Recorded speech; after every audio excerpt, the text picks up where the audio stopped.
Assalamualaikum warahmatullahi wabarakatuh. Perkenalkan, saya Ayu Lestari SPD.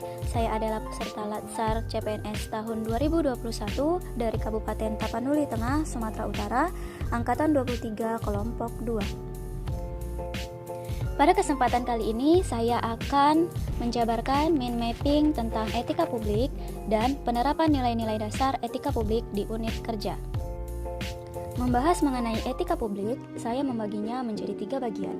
Yang pertama, kode etik dan perilaku pejabat publik. Yang kedua, bentuk-bentuk kode etik dan implikasinya. Dan yang ketiga, penerapan nilai-nilai dasar etika publik di unit kerja saya, yaitu SMP Negeri 3 Sibabangun. Kode etik dan perilaku pejabat publik. 1. Pengertian etika.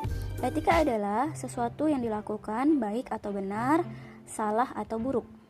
Sedangkan etika publik adalah refleksi tentang standar atau norma yang menentukan baik atau buruk, benar atau salah, perilaku, tindakan, dan keputusan untuk mengarahkan kebijakan publik dalam rangka menjalankan tanggung jawab pelayanan publik. 2. Pengertian kode etik. Kode etik adalah peraturan yang mengatur tingkah laku dalam suatu kelompok khusus. Sudut pandangnya hanya ditunjukkan pada hal-hal prinsip dalam bentuk ketentuan-ketentuan tertulis. 3. Kode etik ASN. Kode etik ASN telah termuat dalam Undang-Undang ASN Pasal 5. 4. Nilai dasar etika publik. Nilai dasar etika publik juga telah termuat dalam Undang-Undang ASN Pasal 4 yang memuat 15 poin. 5. Definisi dan lingkup etika, yaitu pelayanan publik yang berkualitas dan relevan, sisi dimensi relektif sebagai penimbang dan alat evaluasi, modalitas etika jembatan antara norma, moral, dan tindakan faktual. 6. Dimensi etika publik. Dimensi etika publik terdiri dari 3. Yang pertama, dimensi kualitas pelayanan publik. Yang kedua, dimensi modalitas. Yang ketiga, dimensi tindakan integritas publik. 7. Tuntutan etika publik dan kompetensi. Tanpa kompetensi, pejabat cenderung menjadi tidak peka, tidak peduli, dan diskriminatif, terutama kepada masyarakat kalangan bawah. Etika publik merupakan refleksi kritis yang mengarahkan bagaimana nilai-nilai kejujuran, solidaritas, keadilan, kesetaraan dipraktikkan dalam wujud keprihatinan dan kepedulian terhadap kesejahteraan masyarakat atau kebaikan orang lain. 8. Perilaku pejabat publik. Perilaku pejabat publik membutuhkan perubahan mindset. Yang awalnya menjadi penguasa berubah menjadi pelayanan. Yang awalnya memiliki wewenang menjadi peranan. Yang awalnya memiliki jabatan menjadi amanah dalam jabatannya. Bentuk-bentuk kode etik dan implikasinya. 1. Pentingnya etika dalam urusan publik.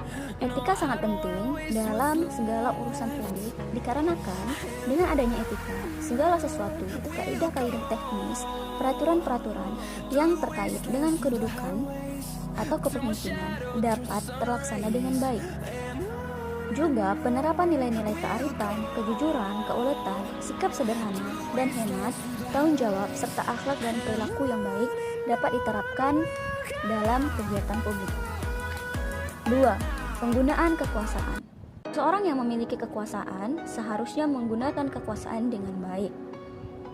Mengetahui legitimasi kekuasaan, mengetahui legitimasi sosiologis, mengetahui legitimasi etis. Kekuasaan yang memiliki legitimasi paling kuat adalah yang memenuhi landasan legitimasi etis, yaitu dengan adanya norma etika sebagai penopang dari berbagai ideologi dan aturan-aturan hukum yang terdapat di masyarakat. 3. Konflik kepentingan. Setiap pegawai pemerintahan harus menghindari adanya konflik kepentingan dalam pelaksanaan tugasnya. Konflik kepentingan itu akan mengakibatkan penyalahgunaan kekuasaan, pengarahan sumber daya publik yang kurang optimal, peningkatan kesejahteraan rakyat terabaikan. Yang keempat, sumber kode etik ASN. Sumber-sumber kode etik ASN terdapat dalam Peraturan Pemerintah Nomor 11 tahun 1959. Juga terdapat dalam Peraturan Pemerintah Nomor 21 tahun 1975. Juga terdapat dalam Peraturan Pemerintah Nomor 30 tahun 1980. Juga terdapat dalam Peraturan Pemerintah Nomor 42 tahun 2004. Juga terdapat dalam Peraturan Pemerintah Nomor 53 tahun 2010. Dan terdapat juga dalam Peraturan Pemerintah Nomor 5 tahun 2014 yang isinya tentang aparatur sipil negara. 5. Implikasi kode etik dalam pelayanan publik. 5. Implikasi kode etik dalam pelayanan publik. Mengenai pelaksanaannya dalam perilaku nyata tergantung kepada niat baik dan sentuhan moral yang ada dalam diri para pegawai atau pejabat sendiri. Namun, karena kode etik dirumuskan untuk menyempurnakan pekerjaan di sektor publik, mencegah hal-hal buruk dan untuk kepentingan bersama dalam organisasi publik, setiap pegawai dan pejabat diharapkan menaatinya dengan kesadaran yang tulus, sesuai dengan paham idealisme etik yang mengatakan bahwa pada dasarnya setiap manusia adalah baik dan suka hal-hal yang baik. Penerapan nilai-nilai dasar etika publik di unit kerja saya SMP Negeri 3 Singojuru. Yang pertama, pergi dan pulang tepat waktu sesuai dengan jam sekolah. Yang kedua, bekerja dengan baik, transparan, dan jujur.